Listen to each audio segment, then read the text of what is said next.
Ayos lang po ba kayo, Manang Merced? Mukhang masama pong pakiramdam ninyo. Magpahinga po muna kayo. Naku, hindi naman nakikinig yan, sir. Kanina ko pa nga sinasabihan na magpahinga kaso ang kulit-kulit. Kaya naman daw niya. Ayos lang naman po kung hindi muna kayo kikilos dito sa bahay ngayon. Marami pa naman pong kasambahay. Ipahinga niyo po muna ang sarili ninyo. Hala, Diyos ko! Inatake yata si Chang Merced! Tulong! Tulong! Anong nangyayari kay ate? Ate Merced! Ate Merced! Huminga ka! Ate Merced! Ano nangyayari sa kanya? May sakit sa puso si Chang Merced. Bigla na lang siya bumagsak habang umiinom ng tubig. Sandali, ihahanda akong sasakyan para maisugod natin siya sa ospital. Ano yan? Bakit parang may inaabot siyang hindi natin nakikita? Ate! Ate, wag mong aabutin! Parang awa mo na. Huwag ka na munang mamamatay. Ikaw na lang ang meron ako.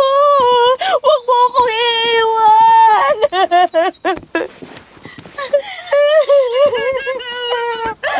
Ate! Handa na ang sasakyan! Tabi dyan! Bubuhatin ko siya! Ate Merced! Ate Merced! Hindi! Gumising ka! Gumising ka! May itim na usok na lumalabas mula sa kanya. Ano yan? Oo nga! Ano yan? Bakit may usok? Oh, Diyos ko! Ang ate ko! Nilukuban ng kung anong demonyo!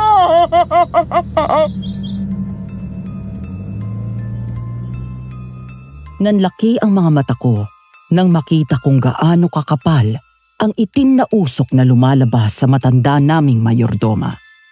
Kinilabutan ako at nagtaasan ang lahat ng mga balahibo ko sa katawan.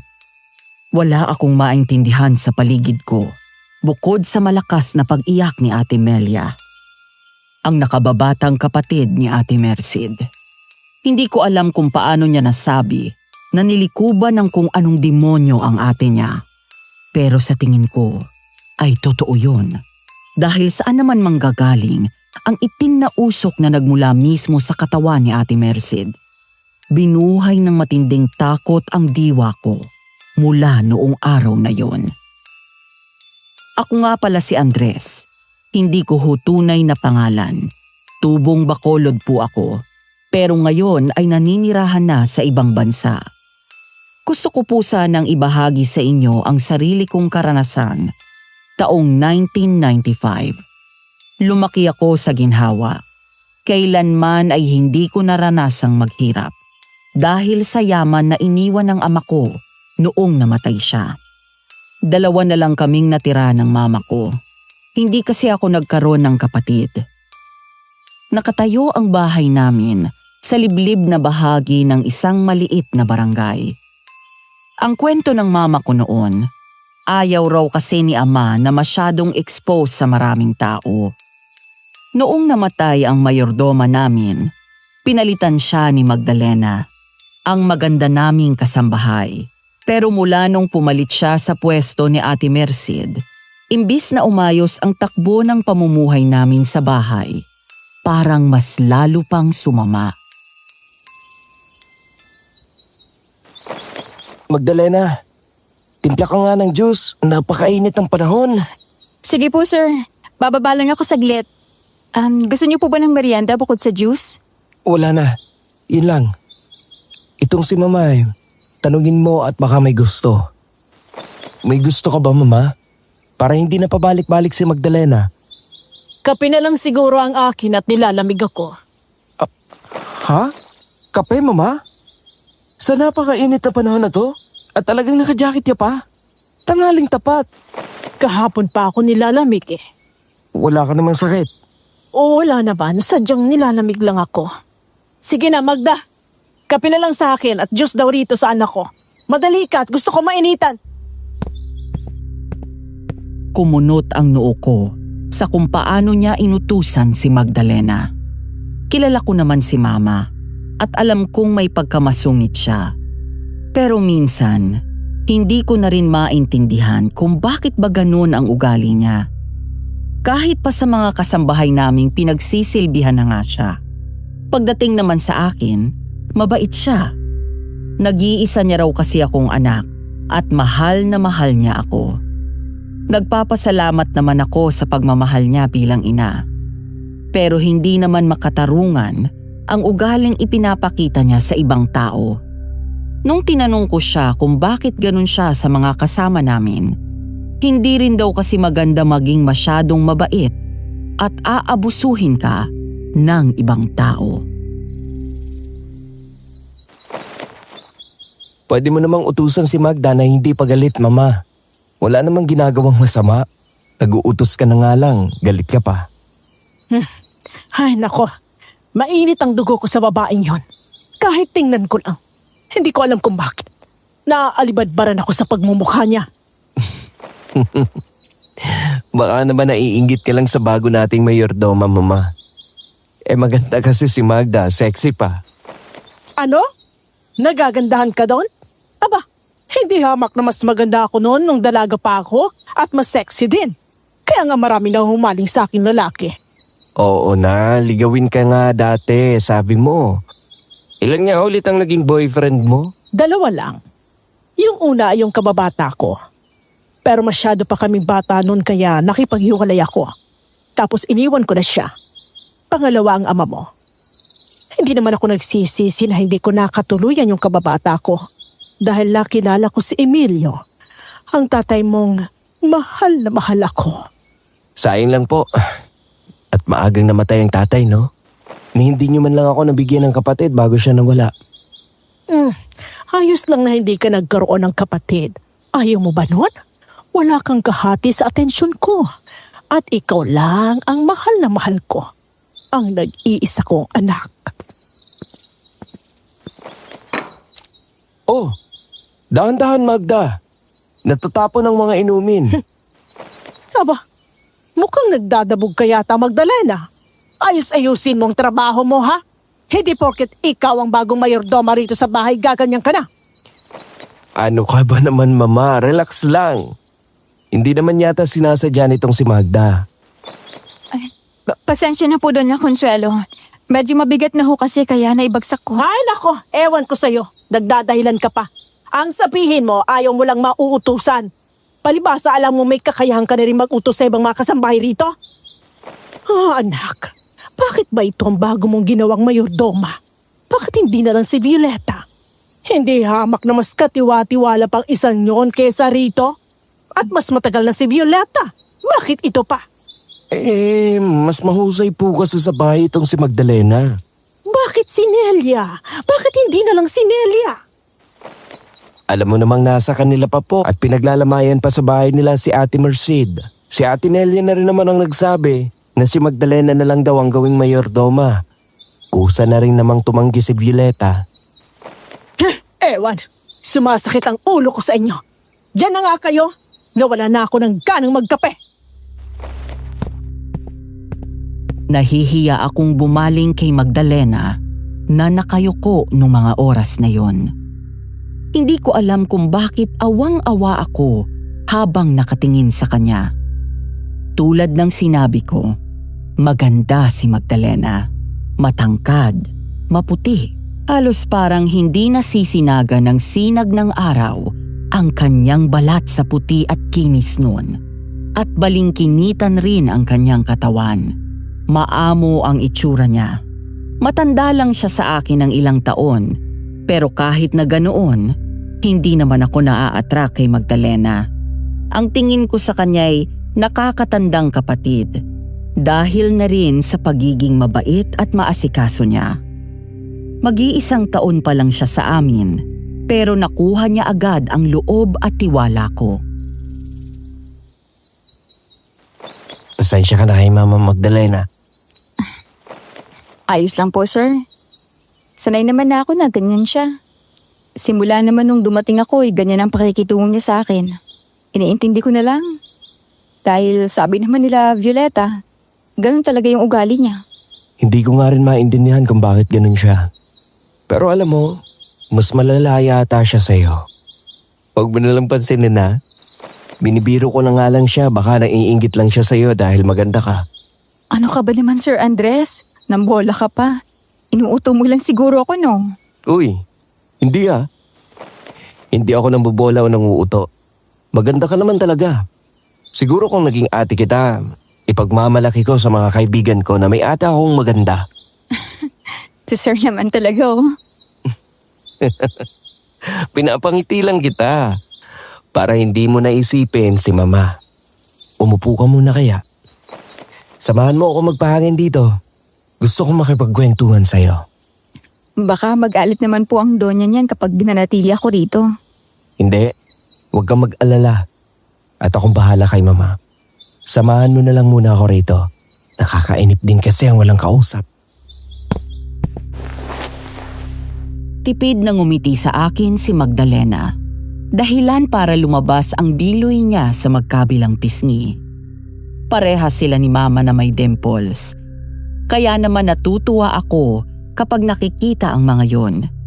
Para bang napakatamis ng mga ngiti nila. Umupo siya sa harap ko, pero ang tingin niya ay nasa harapan. Mahangin naman dahil napapaligiran ang bahay namin ng mga nagtataasan at matatandang puno. Mabuti na lang talaga at doon naisipan ni Ama na magpatayo ng bahay. Hindi gaanong mainit at sariwa ang hangin. Tahimik lang si Magda. Kaya naman ako na lang ang nagkusang mag-umpisa ng conversation sa kanya. Wala ka bang boyfriend, Magda? Oh, naku, wala po. Hindi pa ako nagkakaroon ng nobyo. Ha? Totoo ba? Ilang taon ka na nga ulit? 32 na. Pero may mga nanliligaw naman sa'yo. Meron naman. Pero hindi talaga ako interesado eh. Hindi kasi ako naniniwala sa pag-ibig na yan. Bakit naman? Mukhang may malalim kang dahilan ah. Hindi naman masyado. Pero natutuwa ko base na rin sa experience ng sarili kong ama. Ang kwento kasi ng lola ko, nung pinanganak daw ako ng nanay ko, iniwan niya na kaming dalawa ni tatay. Sobra siyang nalungkot hanggang sa nagbago yung tatay ko. At kitilin niya yung sarili niyang buhay. Sorry to hear that, Magda. Hindi ko sinasadya na maungkat ang nakaraan mo dahil sa tanong ko. Ako, ayos lang sir. Nagtanong ka lang naman eh. Pero nakita mo na ba ang nanay mo? Oo. Ilang beses din nung bata ako. Maliit pa ako noon. Nagpapahatid ako sa lola ko kung saan siya nakatira. Ilang beses akong nagpakilala sa kanya na anak niya ako pero alam mo, ilang beses niya rin akong itinakwil at ipinagtabuyan. Ang lungkot naman pala nun. Siguro kung ako yon, magtatanim ako ng sama ng loob sa nanay ko. O kaya galit. Ngayon ba, pinupuntahan mo pa rin siya? Galit pa rin siya sa akin eh. Hindi ko naman na pinipilit yung sarili ko sa kanya. Ayos na ako kahit mag-isa lang ako sa buhay ko ngayon. Hindi ko rin naman na siya kailangan. Natuto na akong tumayo sa sarili kong mga paa. Nakakabilib naman na kinaya mo ang mga ganong karanasan, Magda. Pinilit ko kahit mahirap. Wala naman akong choice eh. Kaya heto, nagsisikap ako para maipamukha sa nanay ko na hindi ko na talaga siya kailangan. Alam mo, gusto kong magsisi siya na ipinagtabuyan niya ako. Hindi mo rin ba siya natanong kung bakit niya kayo iniwan ng tatay mo? Wala raw siyang kinabukasan kay tatay dahil mahirap lang siya. Nagsisisi raw siya nagpabuntis siya ng maaga sa isang lalaking isinilang, lumaki at tatandang mahirap. Paniguradong masakit yun para sa tatay mo. Hindi lang para kay tatay, kundi pati na rin sa akin. Alam mo, kung may pagkakataon nga lang akong gumanti sa kanya, sasaktan ko siya eh. Hindi lang pisikal, kundi pati emosyonal. Dahil ang pisikal na sakit, gumagaling pa. Pero ang mga salita, habang buhay na nanonood yan mula utak hanggang buto at kalamnan. Gusto ko rin siyang saktan sa kung paano niya kaming sinaktan ni tatay. Natahimik ako sa nakitang galit sa mukha ni Magdalena. Mukhang sobrang sakit talaga ng dinadala niya. Hindi ko naman siya masisi dahil para sa akin, valid naman ang nararamdaman niya. Iniwan siya ng nanay niya noong bagong silang pa lang at ang mas masakit, ilang beses siyang itinakwil ng nanay niya noong sinubukan niyang lumapit dito. Sa kabila ng nakikitang galit kay Magda, medyo nakaramdam ako ng tuwa dahil para bang pinagkakatiwalaan niya ako para sabihan ng kanyang personal na buhay. Alam mo Magda, baka dumating ang araw na mapatawad mo rin siya. Patawarin? Hindi ko siya kailangan sa buhay ko, Andres. Sana nga mamatay na lang siya eh. Hindi niya deserve mabuhay na may sinira siyang mga tao. Pero hindi ba kahit papano gusto mong malaman kung... Paano? Kung nagsisisi siya? Kung pinagsisisihan niyang ginawa niya?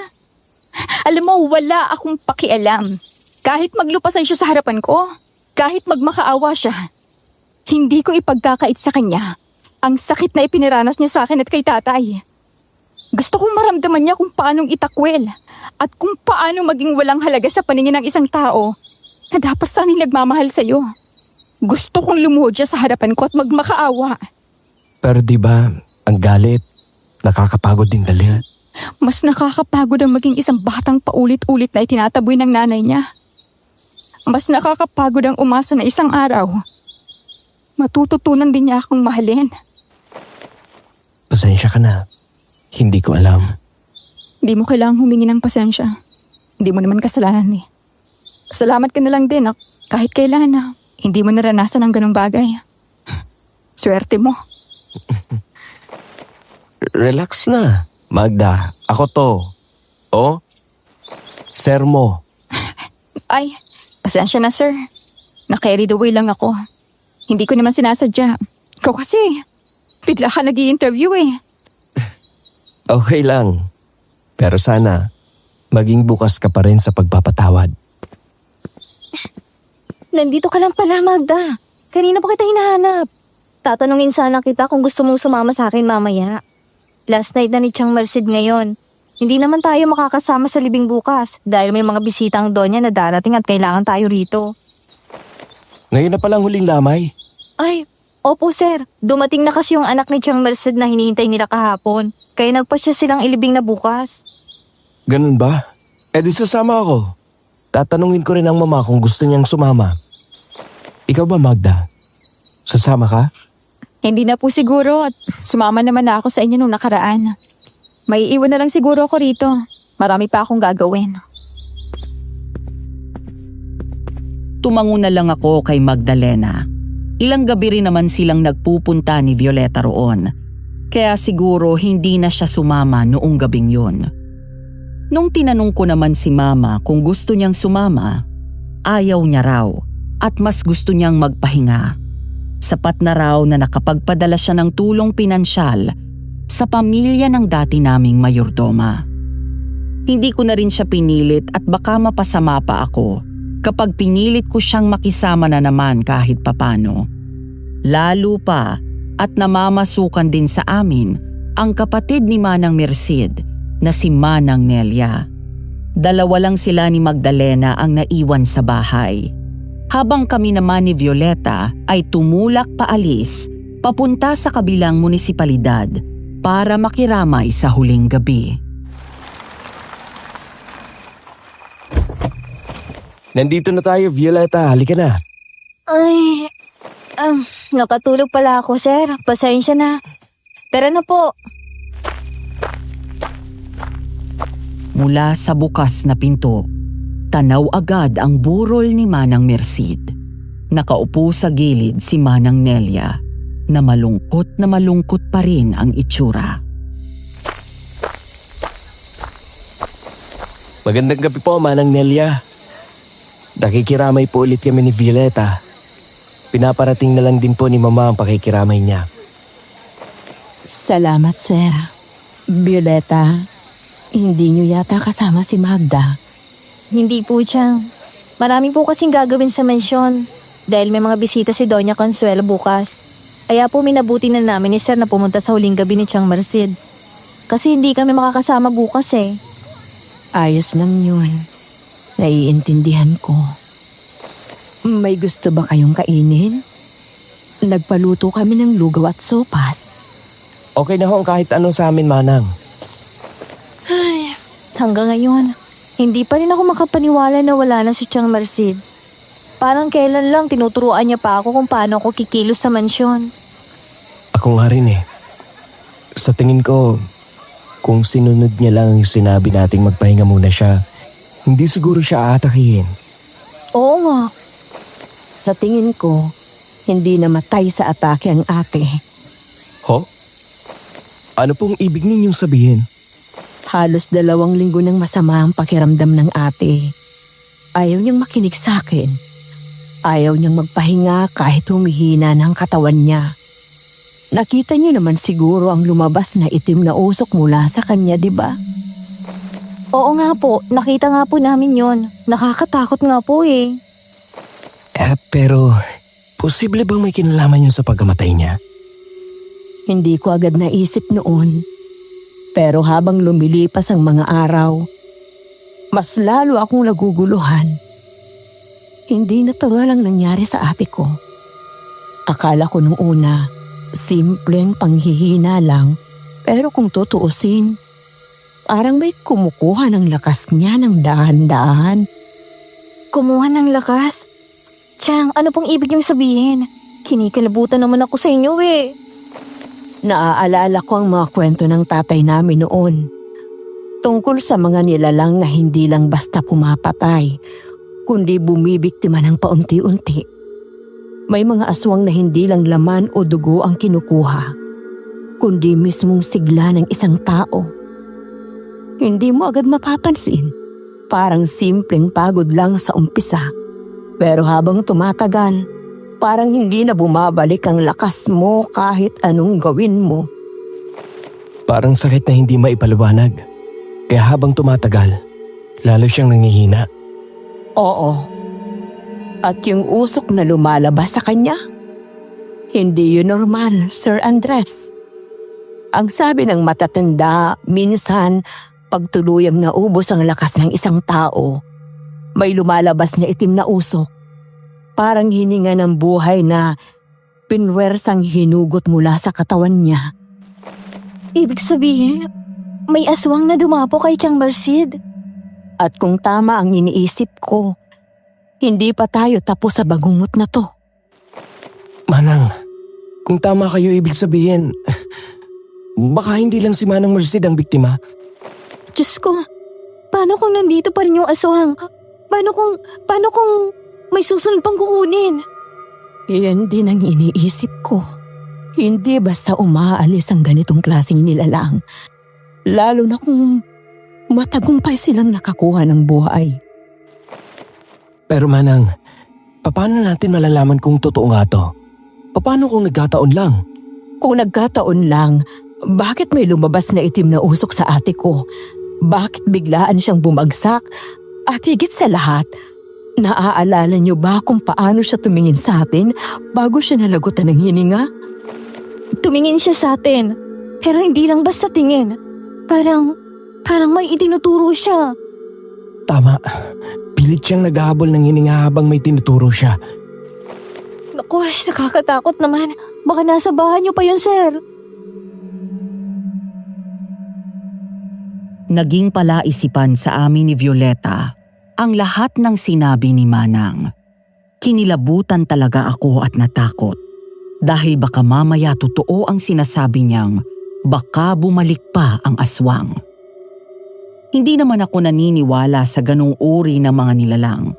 Siguro dahil hindi pa naman ako nakaka-encounter.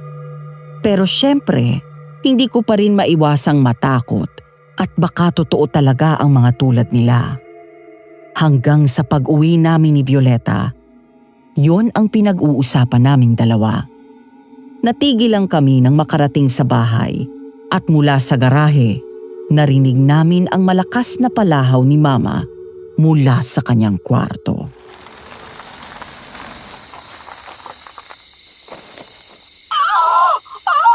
Aray ko! Diyos ko po! Si Mama!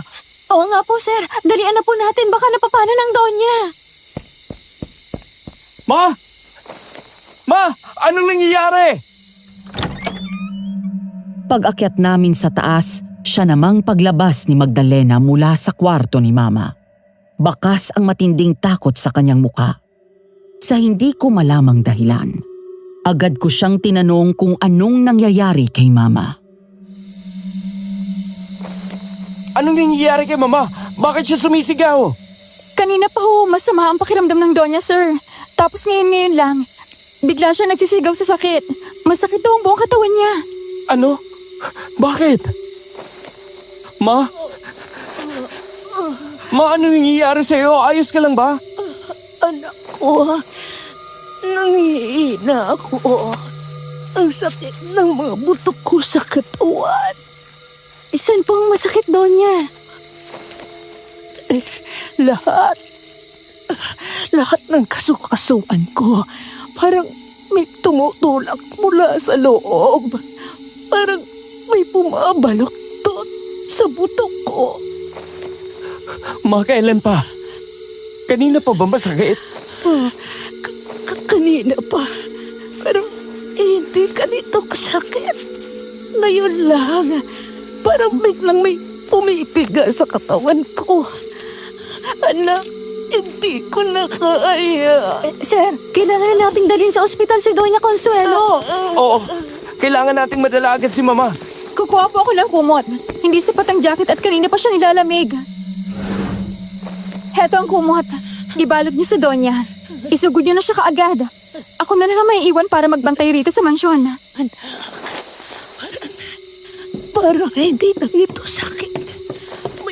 May bumibigat sa dibdib ko. Ang higpit. Hindi ako makahinga. Ma, dadalhin ka na namin sa ospital. Huwag ka na muna masyadong magsalita. Bilisan na natin, sir. Relax ka lang dyan sa likod, Ma. Anak, sobrang sakit talaga. Hindi ko kaya. Ipahinga mo muna ang sarili mo, Mama. Ipapatingin kita sa doktor. Nanunuot talaga ang sakit.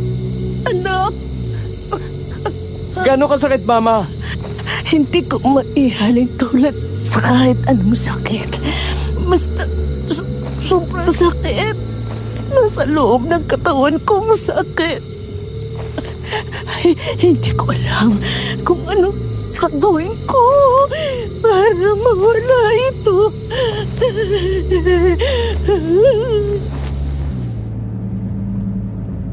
Habang pinagmamasdan ko si Mama mula sa salamin, kitang-kita kong parang hirap na hirap siya at talagang nasasaktan. Minadali ko ang pagdala sa kanya sa ospital. Pero pagdating namin doon at matapos siyang i-check ng doktor at idaan sa kung ano-anong test, katakatakang wala silang nakitang findings. Normal si Mama. Sa katunayan nga, sa edad niyang malapit ng mag-60, ay healthy pa raw siya, sabi ng doktor niya. Wala rin siyang sakit sa buto. Kaya naman labis kong ipinagtataka kung bakit sumakit ang katawan niya na halos humagulgul na siya sa akin. Tinanghina siya nang iuwi namin siya ni Violeta. Hindi naman na raw masakit ang katawan niya, pero para daw siyang pagod na pagod. Kumusta ng pakiramdam mo, Mama? Hindi naman talaga sumasakit ang katawan mo? Hindi naman na. Parang lang akong nawala ng lakas. Bakit po kayo ganun, no? Wala silang nakitang findings kahit sobrang namimilipit na sa sakit ang Donya. Hindi ko nga rin alam eh. Yun din ang pinagtataka ko. Magda! Magda, nandito na kami. Pakibukas ang pinto, Magda! Magda? Nandyan ka ba?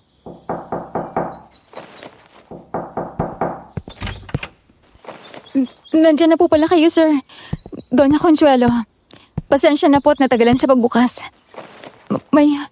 May kinukumpi lang po kasi ako sa likod ng mansyon. Namumutla si Magdalena. Nahahalata ko yun dahil hindi ganon ang kulay ng maputi niyang balat. Sabog-sabog ang kanyang buhok. Hindi rin nakatakas sa akin na parang galing pa siya sa pag-iyak at nanunuyo ang labi niya. Parang sa 2 araw na nawala kami, ang daming nangyari kay Magda dahil sa itsura niya. Para siyang pinabayaan. Ano ba yung itsura mo, Magda? Parang hindi ka natulog Anong ginawa mo? Hindi nga ako nakatulog. Natatakot kasi ako Para kasing may kumakalabog dito sa mansyon nung mga araw na nawala kayo. Parang hindi ako nag-iisa. Ang lakas na pakiramdam kung may nakatingin sa akin mula sa dilim. Ang sabihin mo, nababaliw ka na kaya kung ano-ano nang nai-imagine mo. Baliw. Mama, kung makapagsalita ka naman, parang hindi ka nang galing sa sakit Baka naman tinatakot mo lang ang sarili mo, Magda. Ano bang naririnig mo? Tsaka anong nararamdaman mo? Hindi ko alam kung paano ipaliliwanag. Pero, noong unang gabi, akala ko yung hangin lang ang nagpapagalaw sa kurtina. Pero may anino ako nakita. Gumagalaw. Dumaan sa harap ng bintana. Tapos sinilip ko, walang tao. Baka naman guni-guni mo lang yon. O baka may hayop lang sa labas. Hindi lang yon. Pangalawang gabi, may kumalabog sa itaas. Para bang may bumagsak. Tapos nung sumilip ako sa hagdan, nakita ko ang isang pinto dahang-dahang bumukas mag-isa. Aling pinto? Yung kwarto ni Don Cesar. No, imposible. Matagal nang nakasara ang kwartong yon. Kaya nga po ako natakot, Donya. Hindi ko naman yung ginagalaw. Pero kagabi, ang pinakamasama, may narinig akong naglalakad sa labas ng kwarto ko. Mabibigat na yabag. Mabagal. Paunti-unting lumalapit. Guni-guni mo lang yon, Magda. Ikaw talaga. Akala ko isa sa inyo. Pero nang silipin ko sa ilalim ng pinto, may anino. Malaking anino. Nakatayo lang sa harap ng kwarto ko. Hindi ko magalaw. Para bang nagmamatsyag. Ay, nako. Baliw talagang babaeng to. Salamat at napatawa mo ko, ha? Gagawan mo pa ng kababalagan ng bahay ng asawa ko? Bahala po kayo kung ayaw niyong maniwala. Basta ako, alam ko kung anong nakita ko. Alam ko kung anong naramdaman ko. Hindi ko kayo niloloko. Tama na muna siguro ang ganitong usapan. Kailangan magpahinga ni Mama. Ikaw rin, Violeta, magpahinga ka. At alam kong napagod ka rin mag-asikaso sa ospital. Ikaw rin siguro, Magda. Mukhang kailangan mo ring magpahinga. Ipahinga mo ang sarili mo. Sige po, sir. Sabay na umalis sa harap ko sina Magdalena at Violeta. Kumapit si Violeta kay Magda. Inuusisa pa rin ang tungkol sa mga nararamdaman nito habang wala kami. Pero habang palayo silang dalawa papunta sa kusina, napansin ko ang dugo sa kulay dilaw na shorts ni Magda. Parang may mahabang sugat siya sa kanyang kaliwang binti. Nagsalubong ang kilay ko. Pero nang tawagin ko siya para magtanong, hindi niya yata ako narinig. Dahil abala siya masyadong makipag-usap kay Violeta. Pahinga ka na, Mama.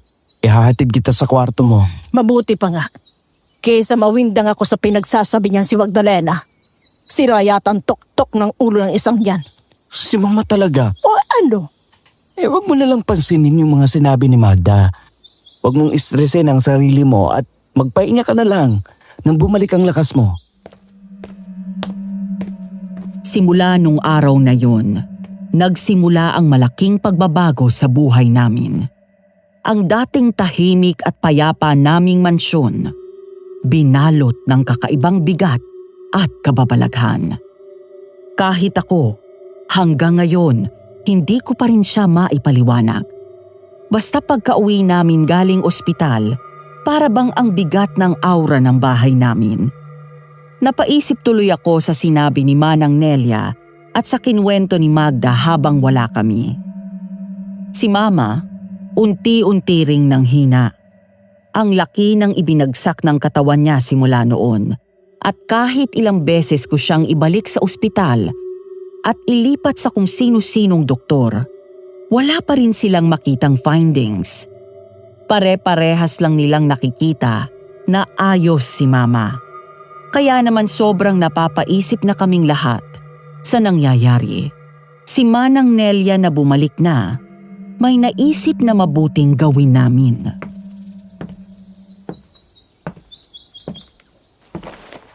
Bakit ba kasi pinipilit mo kung lumabas? Hindi ko nga sabi kaya. Ang gusto ko, humika lang sa kama ko, Andres. Kailangan yung maarawan, Mama. Hindi naman pwedeng palagi ka na lang nakahiga. Hindi ba sumasakit ang katawan mo at hindi ka naglalakad-lakad? Mas nahihirapan ako kapag pinipilit kong kumilos. Hindi mo ba naiintindihan ang sitwasyon ko? Sumasakit ang lahat sa katawan ko. Kahit na po. Hindi na kayo nasisinaga ng araw. Tingnan mo nga. At napakaputla na ng balat mo. Namumutla ka na. Napakakulit mo talagang bata ka. Nagmana ka nga sa ama mo. Sa tingin ko, Sir Andres, mabuti pang ipatingin na natin ang Donya sa isang albularyo.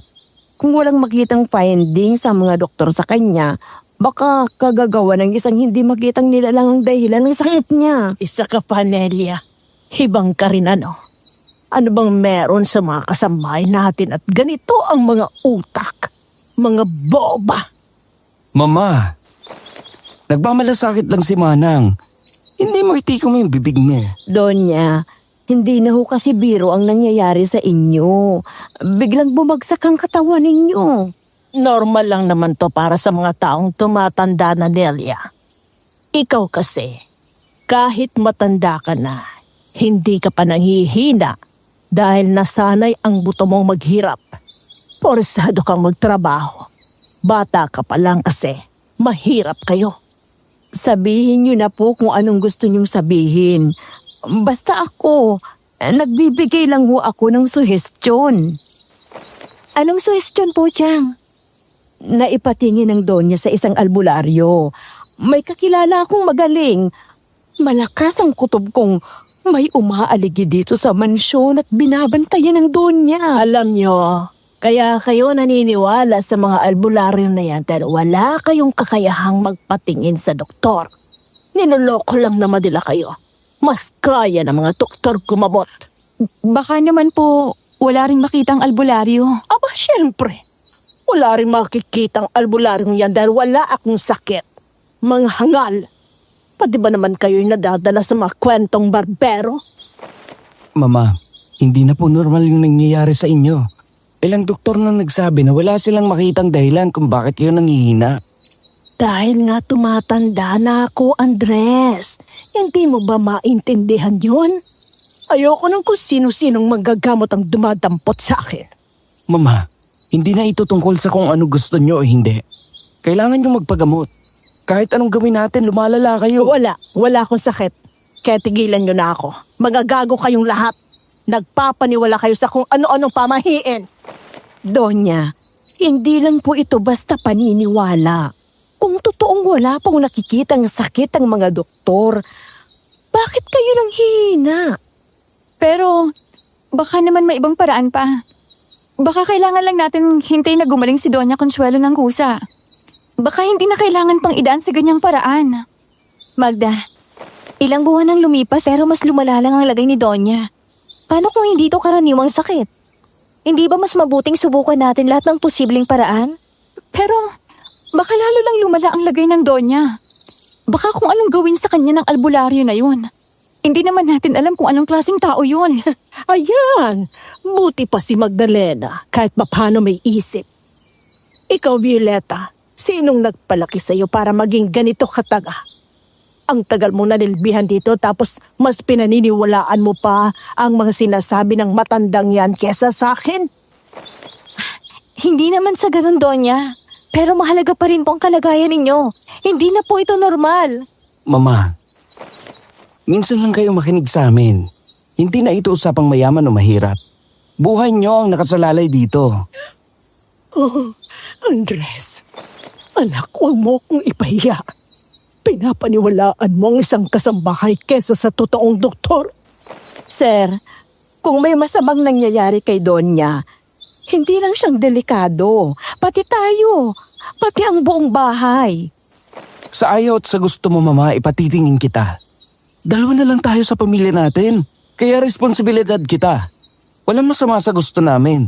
May makita man sa'yo o wala. Ang mahalaga, sinubukan natin.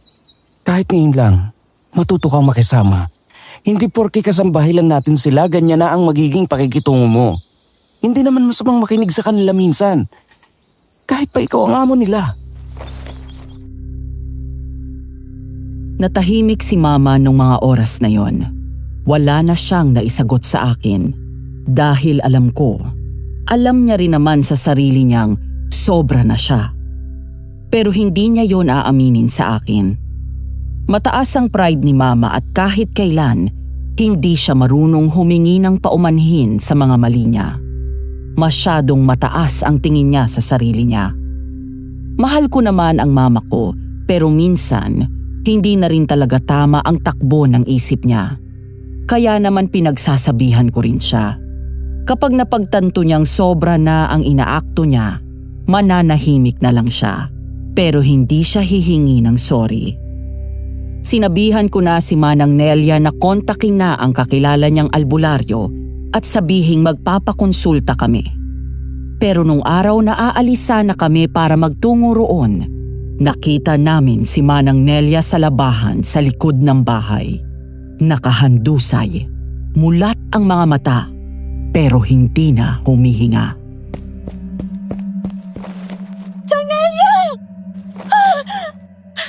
Ano nangyayari dyan, Violeta? Bakit ka sumisigaw? Sir! Sir, si Chang! Ano? Patay na yata si Chang! Nang makalapit ako kay Violeta sa labahan, doon ko tuluyang nakita si Manang Nelia. Naninigas na ang katawan nito, na para bang ilang oras na siyang patay. Dilat na dilat ang mga mata at bahagyang nakaawang ang labi. Walang senyales ng kung anong paghihirap sa mukha niya. Diyos ko, anong nangyari kay Chang? Hindi ko alam. Magkukusot sana ako ng mga damit, tapos nakita ko siya rito nakahandusay. Pero kagabi pa siya nagpaalam na kukunin ang mga sinampay, di ba? Ibig sabihin ba nito? Kagabi pa siya nandito? Posible po. Dahil sinundan ko siya para tulungan kagabi. Pero sabi niya, kaya niya raw niya eh.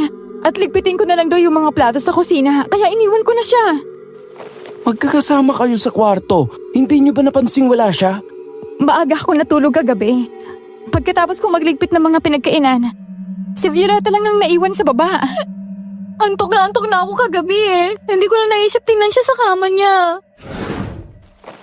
Anong pinagkakaguluhan nyo dyan at hanggang sa itaas ay dinig na dinig ko ang sigawan nyo?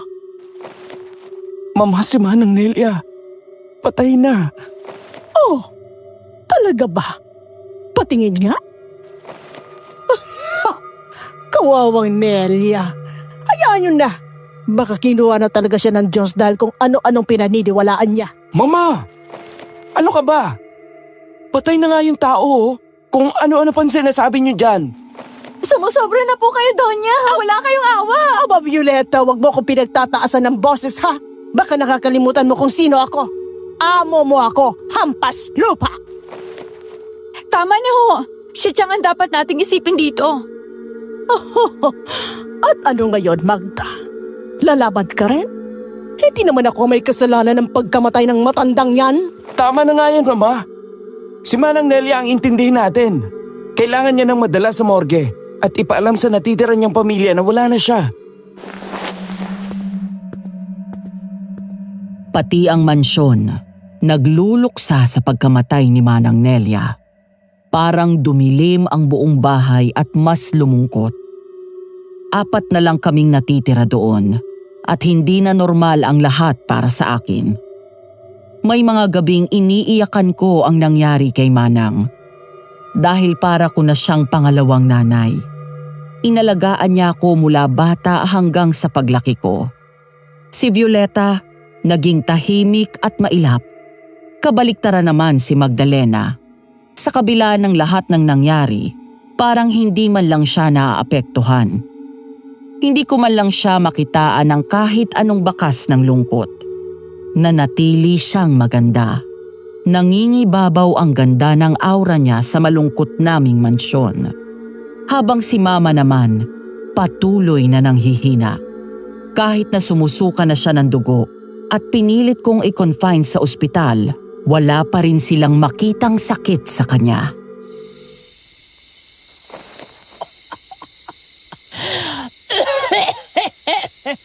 Parang hindi ko na kaya, anak. Parang susunod na yata ako sa tatay mo. Ano ka ba, Ma? Huwag kang magsalita ng ganyan. Masyado nang mahina ang katawan ko. Parang hindi na yata ako magtatagal dito sa mundo. Hindi po, Mama. Aabot pa kayo ng 100 years old. Matanda ka na, Andres. Kaya mo naman ang wala ako. Hindi ko po kaya. Ikaw na lang meron ako eh. Baka sumunod ako agad sa inyo kapag nawala kayo sa akin. Yan ang wag na wag mong gagawin. Gusto ko kapag nawala ako, kayanin mo mag-isa. Magkaasawa ka pa. Sayang naman ang maganda nating lahi kung hindi mo itutuloy, Andres. Masasaksihan niyo pa akong mag-asawa at magkapamilya, Ma. Hindi ba kayo mamamatay? Hindi natin masasabi yan, anak. Pero gusto kong magpasalamat sa iyo. Magpasalamat po para saan? Para sa pag-intindi sa akin. Alam ko namang nagtitiis ka lang sa ugali ko dahil mama mo ako. Ma, huwag niyo pong sabihin yan. Hindi ko kayo tinitiis. Kahit kailan hindi ko kayo kailangang tiisin. Mabuti kang tao, anak.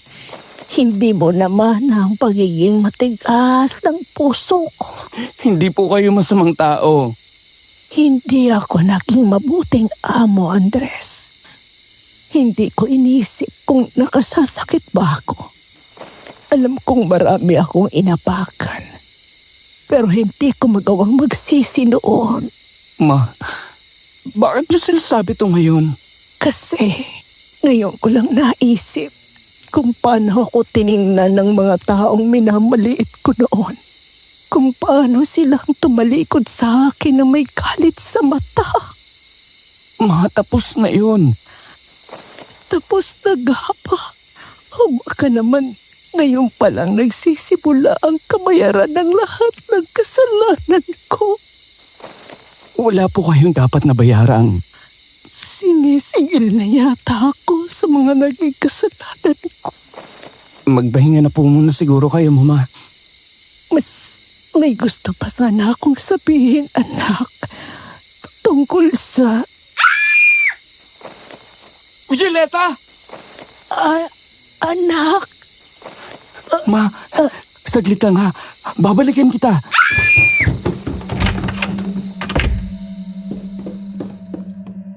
Mabilis akong bumaba noong mga oras na yon, matapos marinig ang takot at malakas na pagsigaw ni Violeta mula sa ibaba. Nadatnan ko siyang takot na takot sa isang sulok. Nakaturo kay Magdalena, na takang-taka naman sa kanya. Ano nangyayari dito, Violeta? Magdalena! Hindi ko alam dyan kay Violeta, sir. Bigla na lang nagsisigaw. Binato pa ako ng hawak niyang walis. Muntik na nga akong tawaan kung hindi ako nakaiwas eh. Halimaw ka, Magda. Hindi ka tao. Halimaw ka! Ako? Halimaw? Paano naman ako laging halimaw? Oo nga, Violeta. Ano bang sinasabi mo dyan? Nakita ko ang refleksyon mo sa salamin. Hindi ikaw yan. Halimaw ang nakita ko sa salamin. Aba, kung halimaw ako, bakit ikaw lang ang nakakakita? Baka naman nananaginip ka lang, Violeta. O baka pagod ka lang. O siguro, kakanood mo yan ng horror movies, kaya kung ano-anong nai-imagine mo. Hindi ako nananaginip. Nakita ko mismo. Totoo ang nakita ko. Hindi ako gumagawa ng kwento. Yung mukha mo parang nawala ng anyo saglit. Yung mata mo naging itim lahat. Para kang hindi tao. Sandali. Anong ibig mong sabihin, Violeta? Nasa kusina ako, naghuhugas ng plato. Nakita ko si Magdalena sa likod ko sa salamin. Pero sir, iba yung nakita ko. Hindi siya yon. Hindi normal ang refleksyon niya. Saglit na nagbago. Naging itim na anino at pula ang mga mata. Sigurado ako doon. Malinaw pa ang mga mata ko at lalong hindi ako namamalikmata lamang. Alam mo, simula nung namatay si Chang Nelia, ang laki ng pinagbago mo, Violeta. Hindi kaya nasisiraan ka na ng bait? Hindi ako nasisiraan ng bait, Magda. Alam ko ang nakita ko. Violeta, baka naman may tama lang ang mata mo. O baka may anino lang na dumaan. Hindi ko yan guni-guni, sir. Ibang nakita ko. Diyos ko naman, napaghihinalaan pa ako. Eh kung halimaw ako, bakit nandito pa ako sa tabi nyo? Dapat kinain ko na kayong dalawa, di ba? Hindi lang yan, sir. Matagal ko nang nararamdaman to. Hindi lang ngayong gabi. Ano yun naman sinasabi mo, Violeta? Nung isang gabi, may narinig akong bumubulong sa kwarto namin. Si Magda nasa higaan niya, pero parang siya yun. At nasa likuran ko ang boses niya, ramdam ko. At anong kinalaman ko ron, ha? Paano ako bubulong sa tenga mo kung nakahiga ako sa higaan ko? Baliw! Hindi mo ba nararamdaman, sir? Simula nang dumating siya rito, may kakaiba na. Ang bigat ng pakiramdam sa bahay. Ang lamig palagi kahit hindi naman tag-ulan. Palagi ako nagigising sa madaling araw na parang may nakatingin sa akin. At dalawa na ang namatay sa bahay na to sa hindi maipaliwanag na dahilan. Kanina, halimaw lang. Ngayon, mamamatay tao na. Adik ka ba, Violeta? Anong tinira mo, ha? Violeta, Siya yun, sir. Si Magdalena. Hindi siya normal. Sir, kung gusto mo, hahayaan ko na lang tong si Violeta na magsalita ng kung ano-anong kababalaghan. Mukhang ganado siya eh. Baka bukas sabihin niya pang may buntot ako. tama na. Sir, Magpahinga na kayo, gabi na. Hindi ko pinaniwalaan si Violeta sa sinabi niya. Dahil tama naman si Magdalena. Kahit ako, napansin ko ang laki ng ipinagbago niya mula noong namatay si Manang Nelia. Halos hindi na siya makausap. Kaya naman naniwala akong baka kung ano-ano na lang ang sinasabi niya. Dahil hindi ako naniwala, nagpasya si Violeta na umalis na lang. Wala na akong nagawa para pigilan siya. Kung maibabalik ko lang ang oras, sana pala. Naniwala na lang ako sa kanya noon. Kasi, totoo pala ang mga sinasabi niya. Nakita mismo ng dalawang mga mata ko kung ano ang nakita niya kay Magda. Isang tahimik na gabi yun, pinangungot ako. Si Mama, nakagapos sa isang upuan, hinang-hina. Sa harap niya ay isang malaking anino ng lalaki na nakalutang sa hangin. Parang totoong-totoo ang panaginip na yon at mas lalo akong natakot nung pilit niyang pabukahin ang bunganga ni Mama at gusto niyang pumasok. Napabalikwas ako ng bangon, humahangos at napasigaw. Nung mga oras na yon, nagdesisyon akong puntahan si Mama sa kwarto niya.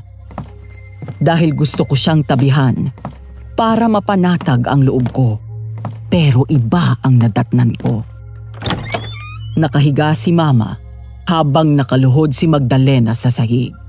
Hawak ang panga ni Mama at binubuka ang bunganga nito habang may binubulong siya. Gulat na gulat ako. Magda? Anong ginagawa mo kay Mama? Ganun na lang ang gulat ko nang paglingon sa akin ni Magda. Kakaiba ang itsura niya. Pulang-pula ang mga mata niya. Parang apoy na nag-aalab sa madilim na gabi. Ang nakabuka niyang bibig ay maitim, madilim. Hindi ko makita ang mga ngipin niya. Maputla at halos nangitim na ang kulay ng kanyang balat sa muka. Ibang tao ang nasa harapan ko ng mga oras na yon. Hindi si Magda. Nagising na rin si Mama. Anong ginagawa mo sa mama ko? Sumagot ka! Sinisingil ko lang naman ang mama mo sa lahat ng ginawa niyang kasalanan. Nararapat lang sa kanyang mamatay sa kamay ko, Andres. Tulungan mo ako, Andres, anak ko. Di ako makahinga. Hirap na ako. Bitiwan mo ang mama ko, Magda! Bitiwan? Bakit ko bibitiwan? Papatayin kong taong to. Ang dapat sa kanya'y mamatay. Kukunin kong kaluluwa niya. Hindi ako papayag! Hindi ko hahayaang makuha mo si mama! Bakit? Anong magagawa ng isang tulad mo para pigilan ako, Andres? May magagawa ka ba? Gagawin ko ang lahat para kay mama. Kahit itaya ko pang sarili kong buhay para sa kanya. Oh, napaka-sweet mo naman sa nanay mong walang ginawang mabuti. Ano bang sinasabi mo? Bakit parang kilalang kilala mo si mama? Naging mabuti ang nanay ko. Naging mabuti? Gaano ka kasigurado sa bagay na yan? Marahil sa'yo ay oo. Pero sa mga tao sa paligid niya, naging mabuti ba siya? Hindi, Andres! Alam mo, at saksi ka kung paano maliitin itong nanay mo ang mga tao sa paligid niya. Pero anong ginawa mo? Hinayaan mo lang siya, di ba? Hindi. Hindi mo makukuha ang mama ko sa akin. Hindi ko naman inaangkin. Pagbabayarin ko lang siya sa mga kasalanan niya. Lumayo ka sa nanay ko! Bitiwan mo ko, demonyo ka! Ako? Demonyo? Tanga! Ano ka pa? Katulad lang din kita! Ano bang sinasabi mo, Magda? Bitiwan mo na si mama! Aray ko! Tingnan mo nga! Paano mo ako lalabanan kung ganyang kakahina? Parang awa mo na, Magda. Huwag ang mama ko. Kahit ako na lang. Oh, ano yan? Magsasakripisyo ka para dito sa walang kwenta mong ina? Ano akala mo sa sarili mo? Hero? Tanga! Yung ganitong klase ng mga tao, hindi na dapat nililigtas. Ano bang nagawa kong kasalanan sa'yo? Bakit mo ako pinahihirapan? Kasalanan? Malaki ang kasalanan mo sa akin! Hindi kita kilala. Nagpalit lang ako ng pangalan. Hindi mo na ako kilala. Ano bang sinasabi mo, Magda? Hindi ka namin kilala. Malamang hindi mo ako kilala. Dahil itinago ako sa'yo ng nanay mong walang kwenta. Ano bang sinasabi mo dyan? Ako to. Si Andrea. Yung anak mong tinapon mong parang basura. Ano? Natatandaan mo ba ang kwento ko sa'yo, Andres? Kung paano ako ilang beses na pinagtabuhin ng babaeng to. Kung gaano kalalim na sugat ang iniwan niya sa akin. Kung paano niya pinatay ang tatay ko sa mga salita niya. Nagpakamatay ang tatay ko nang dahil sa kanya. Kaya nandito ako para singilin siya. Para kunin din mula sa kanya kung anong kinuha niya noon. Anak ko, Andrea. Ngayon, tatawagin mo kong anak dahil naghihiganti ako sa'yo. Hindi ako nakapagsalita. Gulat na gulat ako sa nalaman ko. Si Magdalena. Kapatid ko siya. Kapatid ko siya kay Mama. At naroon siya para maghiganti kay Mama. Gulong-gulo ako. Hindi ko na alam kung paano ako gagalaw sa pinagkabagsakan ko. Gusto kong lumuhod kay Magda. Umiyak at magmakaawa na patawarin niya na ang nanay ko. Nagsisisi na ako sa ginawa ko sa'yo noon. Nagsisisi? Sinong niloko mo? Anong nangyari sa'yo? Bakit nagkaganyan ka? Kasalanan mo lahat ng to! Nagtatanong ka pa? Gusto ko maghiganti sa'yo! Magda, kung totoo ngang ikaw si Andrea, kapatid kita. Huwag mo namang gawin to. Kahit galit ka, hindi ito ang paraan. Wala akong kapatid. Hindi ako nakipagkasundo sa dilim para lang magpatawad. Anak ko, alam ko lahat. Alam mo!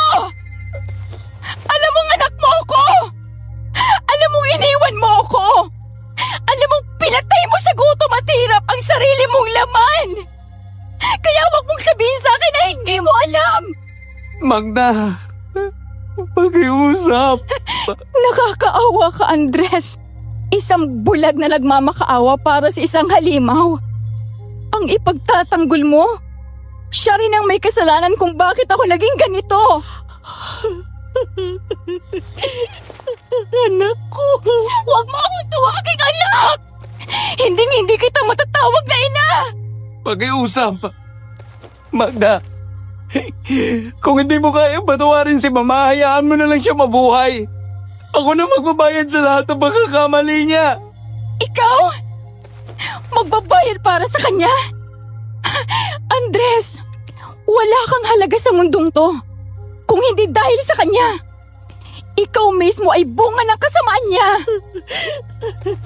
Magda, Andrea, nakikiusap ako. Patawarin mo ako. Patawad? Ngayon ka palang hihingi ng patawad matapos mong sirain ang buhay ko? Magda, wag! Alam mo, Andres, naiinggit ako sa iyo. Alam mo ba kung bakit? Magda, pakiusap. Pakiusap. Kasi ikaw, naranasan mong magkaroon ng nanay. Ako, na hindi ko alam kung anong pakiramdam ng may ina. Hindi ko naranasan ang yakap, haplos, o kahit isang papuring salita mula sa kanya. Sa'yo, naging ina siya. Ipinagluto ka niya, inalagaan ka niya, ipinagmamalaki ka niya. Sa akin, isa lang akong tinik sa buhay niya. Isang kahihiyan na kailangang itago at itapon. Hindi! Hindi raw! Kaya pala iniwan mo kami sa putikan! Kaya pala hinayaan mong magutom ako at ang ama ko! Alam mo kung anong mas masakit, ha? Kung sa bagay, mayaman ang tatay ni Andres, di ba? Magandang buhay na ibinigay niya sa'yo. Pero ang tatay ko, mahirap lang siya. Wala siyang kayang ibigay sa'yo kundi pagmamahal. At hindi yun sapat para sa isang babaeng katulad mo. Magda. Hindi mo alam kung ilang beses ako naghintay. Kung ilang beses akong umasa na babalik ka para sa amin. Pero hindi ka dumating kahit kailan. Kahit minsan. Anak! Huwag mo akong tawaging anak. Hindi mo ko itinuring na anak noon. Kaya huwag kang magkunwaring ina ngayon. Alam mo ba kung ilang beses ako lumapit sa'yo noon? Ilang beses ako nagmakaawa. Anak ko, patawarin mo, Mama. Nagkamali ako. Hindi ko sinasadya. Please, nagmamakaawa ang Mama, Andrea. Wala kang karapatang banggitin ang pangalan ko. Na parang wala kang kasalanan. Naaalala mo pa ba? Pumunta ako rito sa bahay niyo.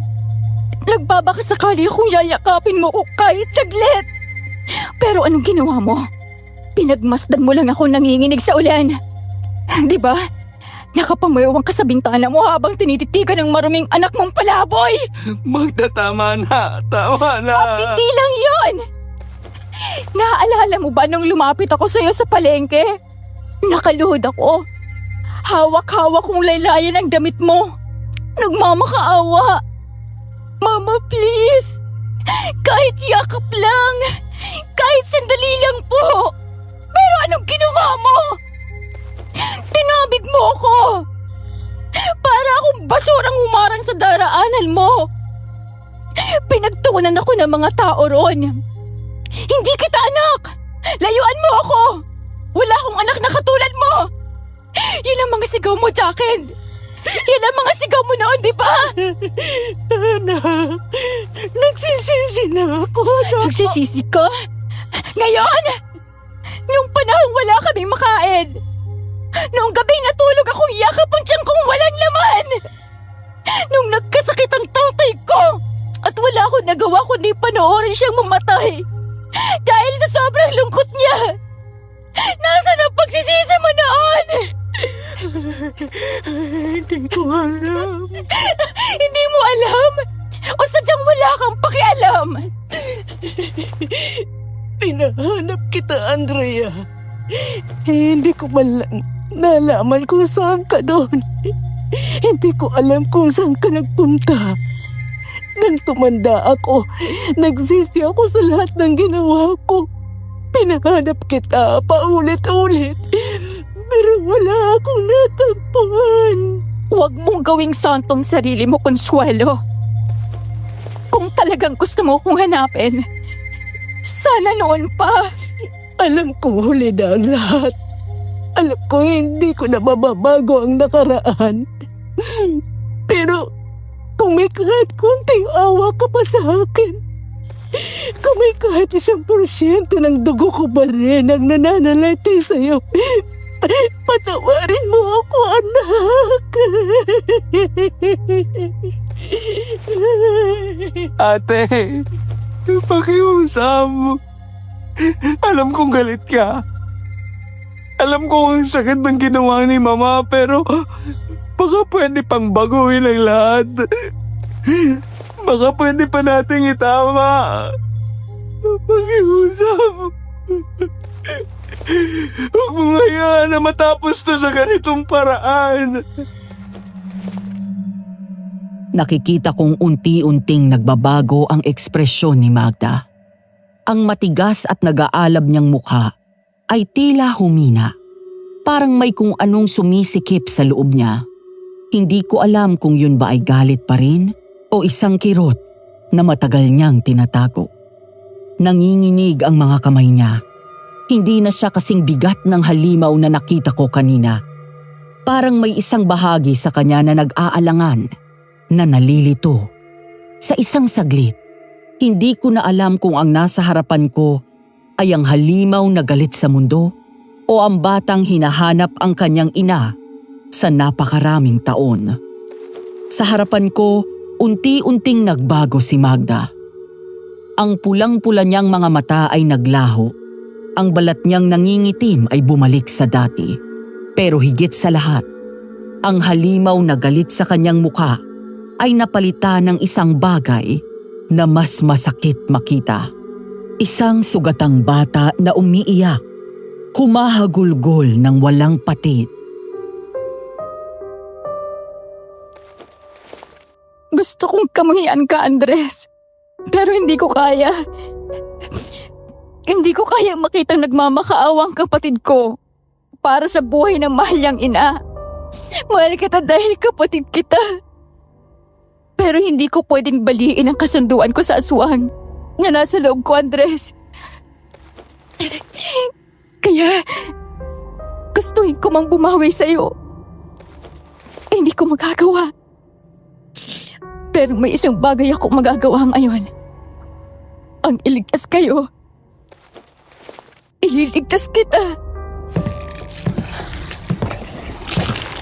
Bago ko pa maintindihan ang ibig niyang sabihin, lumayo siya kay Mama at humakbang patungo sa dingding. Doon, may isang crucifix na nakasapit. Nanginginig ang kamay niyang dinampot ito. Mahigpit ang hawak na parang isang bagay na matagal niya nang gustong makamtan. Magda, anong ginagawa mo? Tinatapos ko ng lahat, Andres.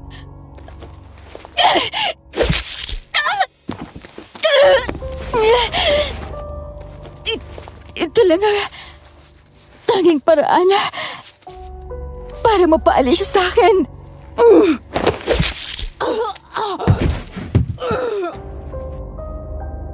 Mabilis, matindi. Hindi ko na siya napigilan. Sa isang iglap, isinaksak niya ang crucifix sa sariling tiyan Nakapikit siya. Isang malalim na buntong hininga ang lumabas sa kanya. Hindi! Magda! Magda! Alam mo ba, Andres? Mula pa noon, ingit na ingit ako sa'yo. Kasi kahit masamang nanay mo sa akin, kahit itinapon niya ako, naging nanay siya sa'yo.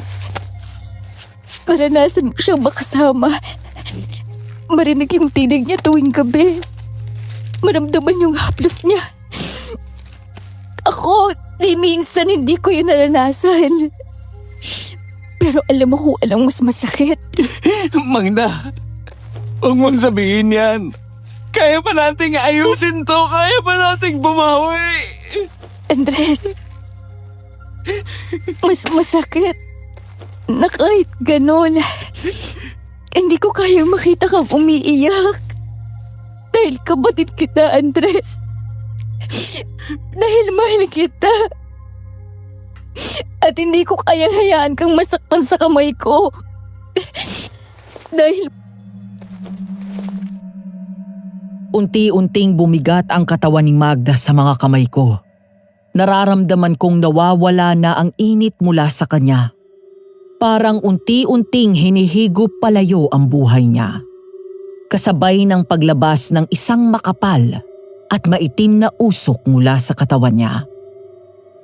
Hindi ko alam kung paano ko hahawakan ang sakit, kung paano ko tatanggapin na ang kapatid kong ngayon ko lang nakilala ay ngayon din mawawala.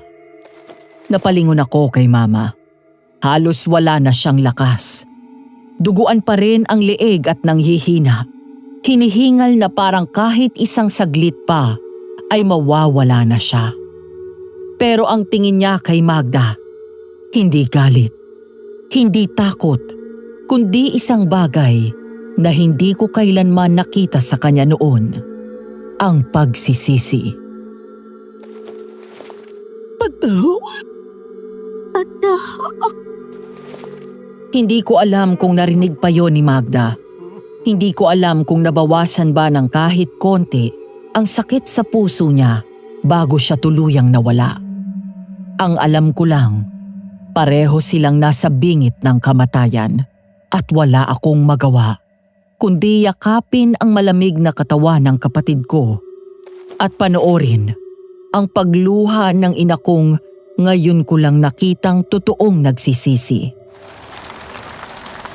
Dinala ko si Mama sa isang albularyo. Sa maliit na kubo ng albularyo, nakahiga si Mama sa banig. Halos walang kulay ang kanyang muka. Nanginginig sa lamig kahit balot na balot siya ng kumot. Hindi basta-basta ang nangyari sa kanya. Ang kaluluwa niya ay hinawakan na ng halok. Ang nilalang na pinagkasunduan ng inyong kapatid. Tinawag silang halok dahil sa pamamaraan nila ng pambibiktima. Hinahalukay nila ang katawan ng isang tao. Ano bang ibig sabihin nun? Ano ba talagang ginawa ni Magda? Ang halok ay isang uri ng aswang na hindi lang kumakain ng laman, kundi humihigop ng kaluluwa. Kapag nakikipagkasundo ka rito, bibigyan ka ng lakas. Pero kapalit ng dahan-dahang pag-ubos ng iyong espiritu. Pero may isang bagay na hindi inaasahan, ang halok na ginawa ng ate mo. Hindi lahat ng alipin nito ay handang magpatalo. Ang kapatid mo, pinalaya niya ang sarili niya mula sa halimaw. Pinaalis niya ito sa katawan niya. Kung pinalaya niya ang sarili niya, bakit siya namatay? Dahil yun ang kabayaran sa kasunduan. Kapag iniwan mo ang halok, hindi lang basta-basta mawawala ang kapalit. kailangan mong ialay ang sarili mong buhay. At yun ang ginawa ni Magdalena. Pero dahil dito, naputol ang koneksyon ng Halok kay Consuelo. Mabubuhay siya. Dahan-dahang pinatak ng albularyo ang isang lumang tubig sa labi ni Mama. At sa unang pagkakataon, simula nang dalhin ko siya roon, gumalaw ang kanyang kamay. Nanginginig pa, pero may lakas na bumalik sa kanya. Ma, Anak, nasaan ang kapatid mo? Hindi ko alam kung paano ko sasagutin ang tanong niya. Hindi ko alam kung paano ipapaliwanag na ang isa niyang anak ay nawala. Para lang mabuhay ang isa. Lumipas ang maraming taon, pero parang kahapon lang ang lahat. Kahit saan ako magpunta, kahit anong gawin ko, hindi nawawala ang alaala ni Magdalena o ni Andrea, ang kapatid kong sa kabila ng lahat ng galit niya, sa huli, pinili pa rin akong iligtas. Matagal ring nabuhay si Mama matapos ang gabing yon. Hindi niya nakalimutan si Andrea. Araw-araw, dala niya ang bigat ng kanyang pagsisisi. Hanggang sa huli niyang hininga, binibigkas niya ang pangalang minsan niyang itinakwil. At kahit paano, gusto kong maniwala na sa dulo ng kanyang buhay, natagpuan niya rin ang kapayapaan. Ngayon malayo na ako sa bayan namin. May sarili na akong pamilya. Malayo sa anino ng nakaraan. Pero sa tuwing umiihip ang malamig na hangin ng gabi, sa tuwing tumitingala ako sa madilim na langit, naaalala ko pa rin si Magda. Naaalala ko ang kanyang mga mata na hindi pulang naglalagablab, kundi mga matang puno ng lungkot at pagmamahal na huli kong nakita bago siya nawala. Natutunan ko na ang pinakamasakit na katotohanan, may mga taong darating sa buhay natin para turuan tayo ng leksyon, pero hindi nila kayang manatili. Si Ate Andrea ang nagturo sa akin kung gaano kabigat ang mga sugat ng nakaraan at kung paano minsan, kahit anong gawin mo, hindi mo na maitatama ang mga pagkakamali. Pero ipinakita rin niya sa akin na sa kabila ng lahat, may mga taong handang magsakripisyo, hindi dahil sa galit, kundi dahil mahal ka nila, kahit hindi nila yun masabi. At yon ang pinakamatinding aral na iniwan niya sa akin. Ang mensahe ko para sa kanya, mahal kita, Ate Andrea. Kung nasaan ka man ngayon, sana payapa ka. Hanggang dito na lamang po ang aking kwento. Ako po si Andres at maraming salamat sa pakikinig. Mag-iiwan po ako ng isang katanungan kung sakali mang mapili ang kwento kong ito para sa mga listener. Kung kayo po ang nasa sitwasyon ni Ate Andrea, magpapalamon din po ba kayo sa galit o magpapatawad kayo? Sana po sagutin niyo ako sa comments at magbabasa ako.